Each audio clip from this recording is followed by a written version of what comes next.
When you play the Game of Thrones, Subscribe and like. you die. There is no middle ground. All right, hello YouTube. Welcome back to the Grease Comms YouTube channel. Today's video, we're going to be going back into the Song of Ice and Fire reread, and especially doing a Clash of Kings. We're going to be doing Jon 2 and or part 14. Now, this chapter is extremely short. It isn't really a chapter about character development. It's not a chapter about any like huge big twists. It's very similar, but in a more interesting way than like Tyrion and Dance with Dragons, where it's us kind of traveling to get somewhere, and that's the whole point of this chapter. It's to reestablish, Jon's now north of the wall, getting a little bit of the world building of what's north of the wall. Again, we've only been north of the wall a few handful of times in the first book, notably in the prologue and also when Jon goes to say his vows. So you want to reestablish the haunted forest, the atmosphere, and that's a lot of what this chapter is. In my version of the book, which you guys can see, I have the bigger version right there next to Fire and Blood. This chapter is only about 5.5 pages long, so will be a quick video, but let's not waste any more time and let's get into page 154 of Jon 2. Jon observes the village marked as Whitetree on Sam's old maps, though it scarcely resembles a village. Now you gotta remember, Jon is somebody who comes from a lot of high privilege, right? He grew up in Winterfell, one of the biggest castles within Westeros. And, yes, he might have traveled to some other keeps in the north, but for the most part, where he grew up and where he would have spent most of his time would be a huge castle. And so that's something you really got to take into effect. There's a lot of points in this chapter that are brought up about Jon and how he is a rich kid. Although he is, a bastard, he didn't get all the privileges of being a Stark. He did get a lot of them. He is somebody that grew up with a lot more privilege. And so that is something that was a major point of book 1. And it's something that George kind of reintroduces into book 2. It also tells you how old this village is, given that Sam's maps are thought to be extremely old. Whitetree is still marked on that map. And so kind of just building up that this village that they're at is very ancient and could be very historical. It consisted of 4 small houses of unmortared stone, a sheepfold, and a well. Very small. There wasn't a lot of people living here, is made quite clear. It's very different because these people don't have, the nicest built houses like you would have seen around the north and other parts that Jon would have been more accustomed to. And it's very much made apparent with the next couple lines where the houses had sod roofs and windows covered with tattered hides. A massive weirwood tree overshadowed the entire village with its vast canopy. It is described quite huge, right? Bigger than any tree that Jon has ever seen, which gives a lot of significance. Why is this tree bigger than all of the rest of the ones in the north, for instance, that we've seen so far? And even Jon later on, when they're talking about this tree in this page, he thinks that it has immense power. It seems to radiate that. And Jon, being someone that's quite magical himself, being a warg with Ghost, it's quite interesting that Jon picks up on that. So what is the significance of this white tree that the village is even named after? So it's interesting because I think we probably will get more of those answers when we get with Bran's POVs. Like we'll see a bit more of Whitetree possibly as maybe Bran looks into the past of this settlement. But very interesting the way that it is described and how the centerpiece of this area really is this white tree or weirwood tree. But it is described as being 8 feet wide, and its pale limbs and dark red leaves create a very striking appearance. The face carved into the trunk is particularly unsettling. While other trees, they don't have as, big of a mouth, this one does. It had a jagged mouth large enough to swallow a sheep. You could almost basically climb into this tree, is kind of what Jon is implying. That really paints a different picture. On screen, I want to have kind of what we see of normal trees down south in terms of the weirwood trees. This one is just much, much bigger and has more significance that's put onto it. Jon notices that there are also bones and a skull in the ashes near the trees, realizing they are not from sheep. It's very much implied that people died here or were sacrificed here. Whatever you want to think, that is what occurs. There's skulls, burned down bodies, it would appear. Was this, whites that attacked their village? Was it that they were starving or the cold killed some of them for sickness, something like that? It's not made clear, but obviously from the very get-go, it sets up a darker tone, right? That this, village that's deserted, that's been here for, a number of years, right? What would have been so bad that would have driven them from their homes? And that's what the whole premise of this kind of storyline is going to be about, figuring out what the others and the wildlings are up to. And so it takes a little bit to get going, and this is kind of how that plot is really established as this is our first Jon chapter north of the wall in this book. The Lord Commander kind of confirms what we're all kind of thinking, that this tree is very aged and is even echoed by the ravens stating it is old. Jon senses the tree's power and kind of reinforcing, there's this magical element to it, or there's some sort of power that if he almost maybe feels like he's being watched. I think there's a lot of evidence to support that Blood Raven or the Children of the Forest are somewhat manipulating events with Jon specifically. You think about the way this crow, says certain things in Jon's presence, or you think about how Ghost acts, very weirdly, not coming to Jon's side instantly when Jon deserts or he's trying to desert, and then all of a sudden Ghost comes out and gives away Jon to his friends. It's very interesting that there's so many connections, it seems, with the old gods, that this could definitely be them watching over Jon. Thorin Smallwood, clad in plate and mail, comments on the menacing face and expresses a desire to destroy the tree. It kind of paints this idea of what a lot of, I think, the men coming over to Westeros would have felt, right? All of these trees that are viewed as looking down upon whatever you're doing and always seeing you. They're very described kind of maliciously, and they look kind of evil. Of course, you would see pushback to a lot of these things, and they would be cut down. But this is not Jon's belief, and neither was it his father's, as Jon recalls his father's belief that no one could lie before a heart tree, as the old gods could discern truth. And I think this is very interesting, and it's a point that I think will be very influential at the very beginning of Winds of Winter, is when you think about the old gods, and Mormont, ending this page, also believes that, and so did his father, that, you think about the trees and their significance, how they hold power over men.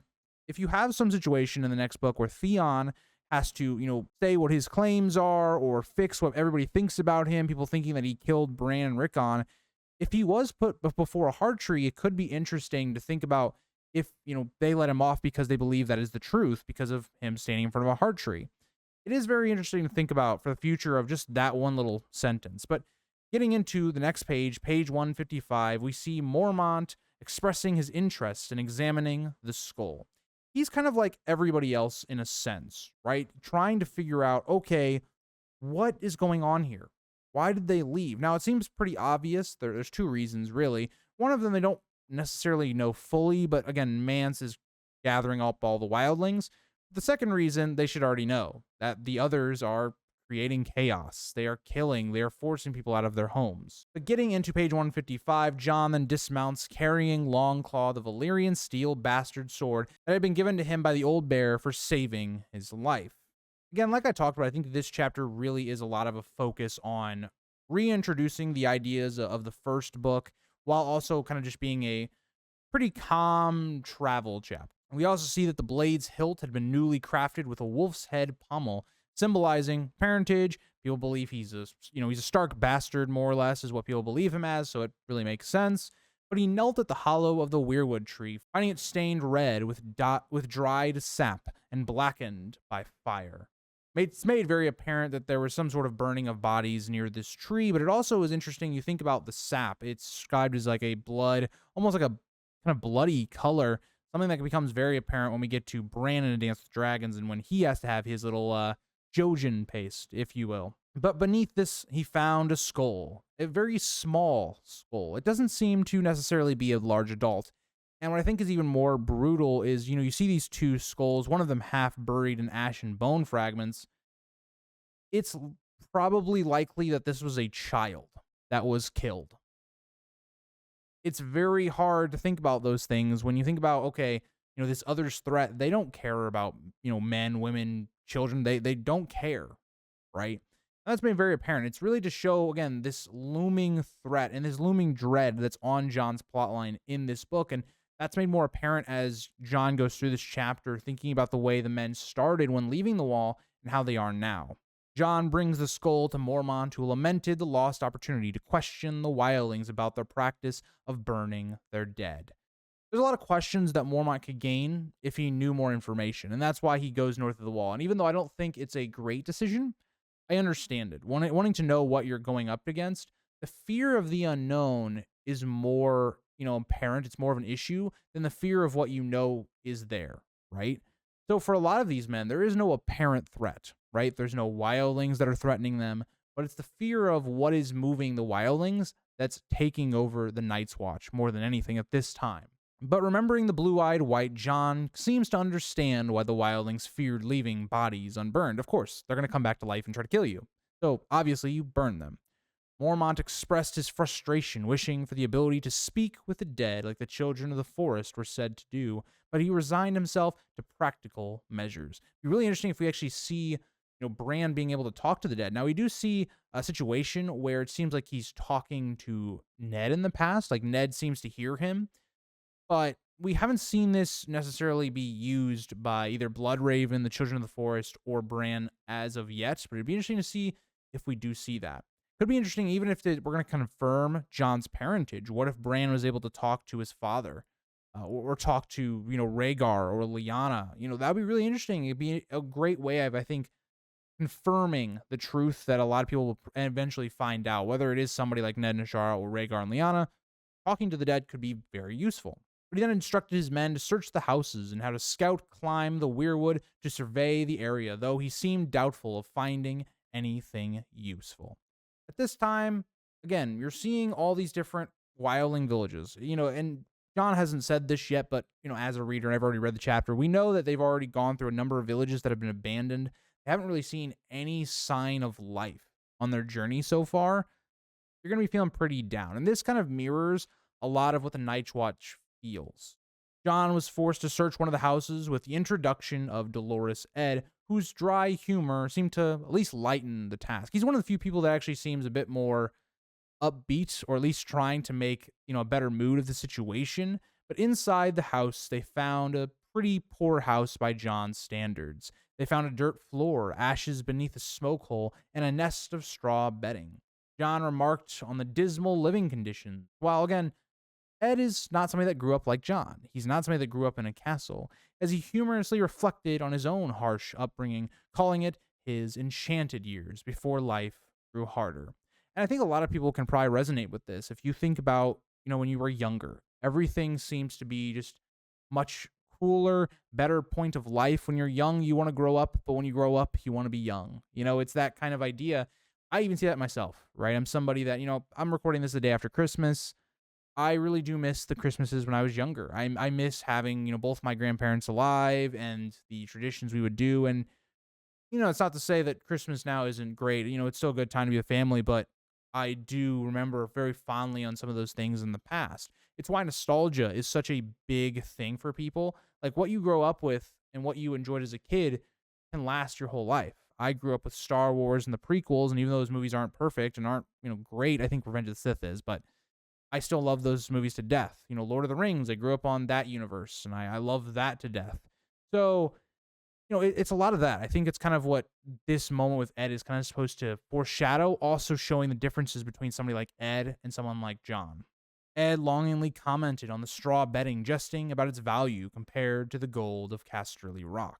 And Jon seems puzzled by this. As we get into page 156, for Jon, this is less than even maybe a peasant would have slept in Winterfell, right? But for Ed, somebody that would have grown up in, not the best situation and all of that, it's a bed. It's a roof. You can get protection from the wind, from the cold. It's better than sleeping on the ground. And that's what Ed kind of says. He dismisses Jon's comment about it, right? It was better than sleeping on the ground. As somebody who, went tent camping in the last 2 years and, made a very bad mistake of not bringing an air mattress and slept basically on the ground, you very much would appreciate a straw bed more than the ground. That's all I will say. But Ed then sniffs at the air, noticing the faint smell of dung, which Jon confirmed as well. It just seems very old, like people haven't been here for a while, just to kind of confirm that idea. Jon searched the straw and walls of the house, but found nothing as expected. The people that left here took everything. There wasn't anything that wasn't, nailed to the ground or whatnot that was left here. And so, it makes you wonder, right? What pushed people to uproot their entire lives to leave?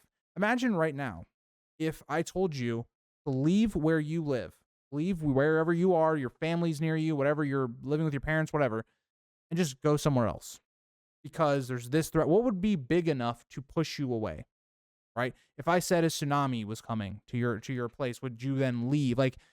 It takes something that is quite a lot for you to usually leave a place of home. And that's what all these people are trying to kind of understand. Jon then tells us, the readers, how Whitetree was the fourth empty village they had passed, all deserted without signs of violence or attacks. Jon asked what might have happened to the villagers, and Ed grimly suggested it was something worse than they could imagine. That's completely right. The wildlings aren't scared of the Night's Watch. That's not the thing that would push them away from their homes. So what else was it?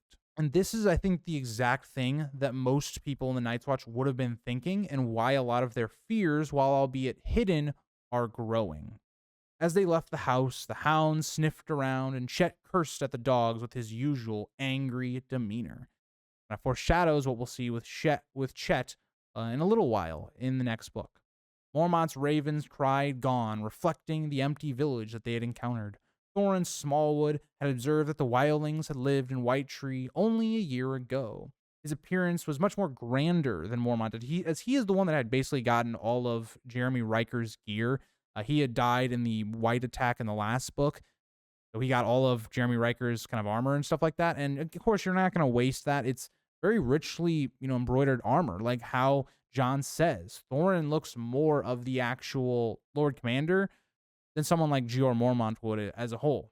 Jarman Buckwell then reminded the group that much could change in a year, referencing the political shifts in the realm since Robert's reign. And he's very true, right? Like, a year, in the context of things, like if you're looking at it just from history or your own life, a lot of things can change in one year.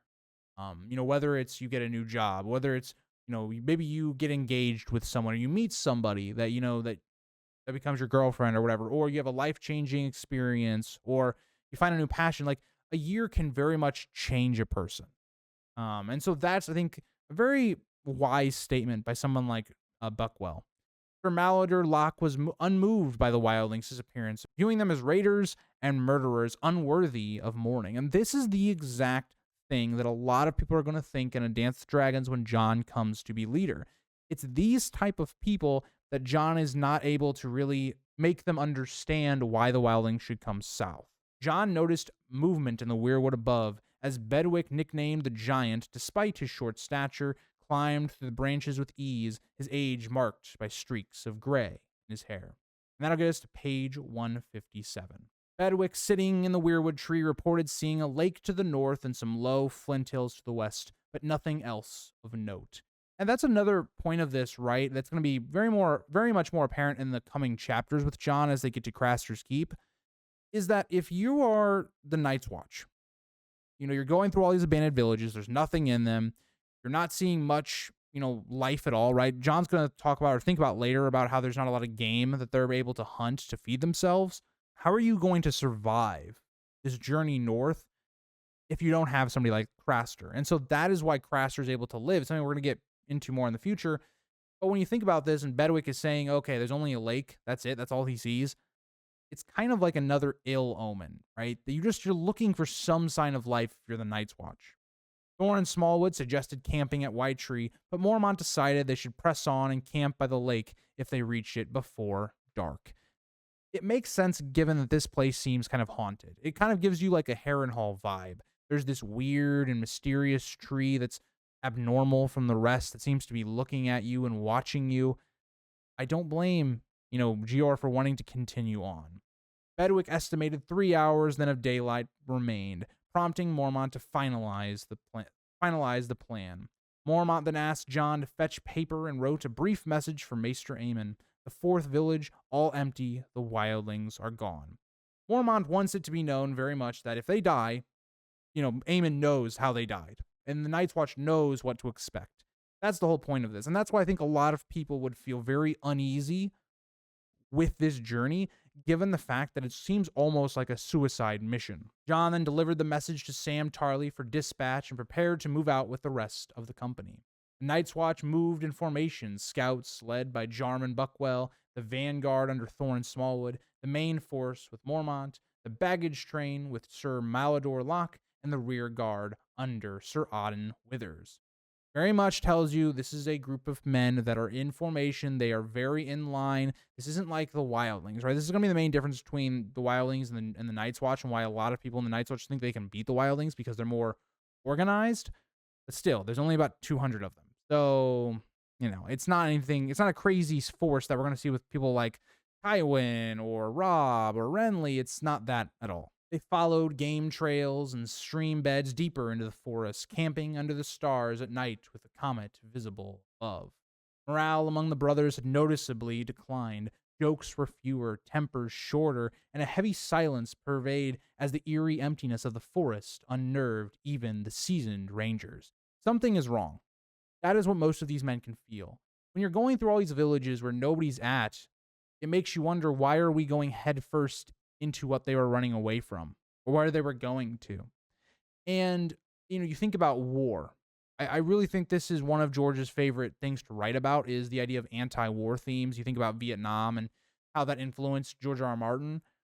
And you think about, how war is kind of depicted, especially for propaganda uses. If you look back at like World War I, World War II, those are kind of the last like real major wars we've had as a world.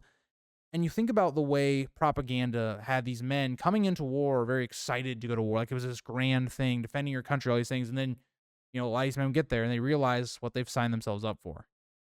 It kind of has that kind of a vibe to it, where at the beginning, everybody's kind of joking and all that stuff. And as it's gotten longer and you figured out, we're going deep and deep and deeper into the north, people start to get a little anxious. Jon reflected then on his burned fingers, removing his glove to air them as he rode, and worried about keeping his sword hand flexible and strong for survival. He then has memories of Arya and his younger sister as he kind of thinks about his hand and that he will maybe never get to mess up her hair again. Because Jon, like a lot of these other men, realize they could very easily die on this trip. And you think about the other idea, well, what if Robb loses the war? Arya's in King's Landing, and that's not actually even true, right? That's the last time she's been seen. Not looking great for Jon to ever see some of his favorite family members ever again. And that gets us into page 158. Jon finds Sam Tarly tending his horses and 2 pack horses carrying cages of ravens, which screeched at Jon's approval, some mimicking words. As Jon realizes that Sam has basically been teaching the words to say things. As Sam says, he's been teaching them to say snow, which is interesting. The one word that they know relates to Jon Snow. Things that, for instance, Bloodraven is teaching Bran how to ward. A little bit of an interesting coincidence. Sam asked if anything was found in Whitetree, and Jon replied with the grim findings: bones, ashes, and empty houses. Jon handed Sam Mormont's message, which Sam attached to a raven. After soothing the bird, he released it skyward with encouragement. Sam wistfully remarked that he wished the ravens could carry him home, but admitted he was less frightened now than at the start of their journey, which is very interesting given the way Jon just talked about with the other men, and something that he thinks about here with Sam. Everybody else, the longer this trip goes on, they're realizing how real it is. This is something that's life-threatening. They could all die and never return. Samwell is somebody that realized that maybe from the very get-go, and so his mood, he was very scared, being a coward, whatever you want to say about Sam. And as it's gone on, he's gone, it's not as bad as I thought it was. I thought we were going to die on the first day. When he talks about when he was going to sleep, he thought every movement was a wildling coming to kill them in their sleep. And he went to bed kind of not knowing if he was ever going to wake up. So all of that is very key to that, but Samwell has kind of gotten accustomed to that. It's interesting the way Sam is kind of reacting to going north of the wall. And Jon even jokes, maybe goes a little too far with someone like Sam, that maybe he'll become a ranger or even an outrider, but Sam reacts with mocking alarm, urging Jon not to suggest such a thing to Mormont. Sam lamented not staying the night in the village, longing for the comfort of sleep under a roof, but Jon reminded him that there were too few houses for everyone. Of course, this village too small. It's only got 4 buildings, right? And also, it's very haunted. I feel like if Sam actually saw the village, he wouldn't want to sleep there. Could you imagine Sam looking at this Whitetree and going, yeah, I'm going to sleep underneath it? He would have to be extremely desperate to do that, and he's just not at that point yet. Jon then mounted his Garon and avoided the congested column by taking a wider path around the village and left Whitetree behind, feeling he had seen enough of the desolate place. That gets us into the last page, page 159. We also note that Sam had been given a bigger horse to fit his weight because the normal, smaller, more swift horses just wouldn't be able to bear his weight the best. So he got a bigger horse, more of like a farm horse, more or less.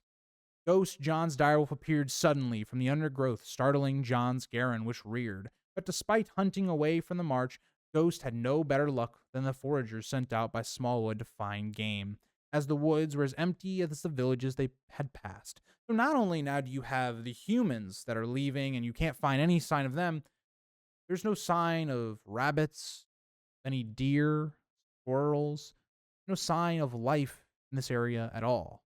Something seems to have pushed them away. And so that's what, again, is George is trying to get at. As we continue this march, as we get to Craster's Keep and we get to the Fist of the First Men, it's to build that tension, right? It's to build what we'll inevitably see in A Storm of Swords, right? And that's why I really like A Clash of Kings. I know a lot of people don't like A Clash of Kings as much as book 1 or book 3. It's personally my favorite because I love a lot of the way George does this journey sequence. It's the kind of the build up to the next book, and it's done really well in Storm of Swords, of course. But I really like these moments where George is able to build up this tension in only a small amount of pages. He's able to kind of reestablish and give us what we're going to see a lot with Jon in this book. Jon even recalls Tywin trying to give some sort of comment to ease the men, that everything was being frightened away by something, or maybe the noise of their party, which, I mean, yes, to an extent, but you also have foragers going out, you would assume at least a couple miles away from where you are, and they're not finding anything either. And Ghost, who is as silent as ever, also can't find anything.